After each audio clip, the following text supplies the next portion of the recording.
साले बाहेरून येऊन अंगावर येणार आमच्या ठरलेलं आहे। ह्या बालिशपणात मला जायचं नाही, ठीक आहे, त्यांचा तो असेल, त्यांचं ते अपब्रिंगिंग आहे, मला तसंच आहे।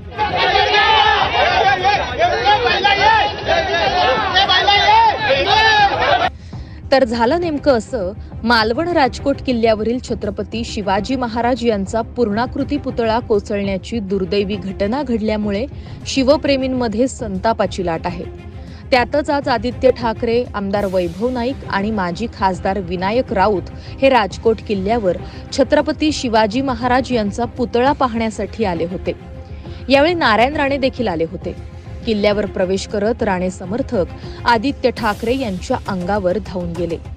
दुसरीकडे ठाकरे यांचे समर्थक आणि आमदार वैभव नाईक राणे समर्थकांच्या अंगावर गेले, तेव्हा पोलिसांना मध्यस्थी करावी लागली।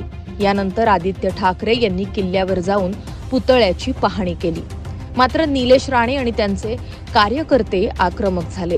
आदित्य ठाकरे प्रसारमाध्यमांना संवाद साधत असताना त्यांच्या अंगावर राणेंच्या कार्यकर्त्यांनी जाण्याचा प्रयत्न केला। यावेळी ठाकरेंच्या एका कार्यकर्त्यानं राणेंच्या कार्यकर्त्यांना जोरदार चोप दिला। यावेळी इथे तणाव निर्माण झाला होता। त्यांचा गैरसमज आहे, त्यांना वाटतं आम्ही आमच्यासोबत काही कोंबड्या वगैरे आणल्यात। त्यांना आम्ही आत्ता सांगतो की आम्ही कोंबड्या वगैरे आणलेल्या नाहीयेत, हे इमॅच्युरिटी आहे। आम्ही आत येत असताना मला वाटतं कुठच्या तरी आमच्याच किंवा आपल्यामधून एखाद्या कॅमेरामॅनला धक्काबुक्की झाली आणि त्याच्यापासून सुरुवात झालं। मी आमच्या कार्यकर्त्यांना सांगितलेलं आहे की आशा महाराजांच्या किल्ल्यामध्ये आपण तरी राजकारण करायचं नाही।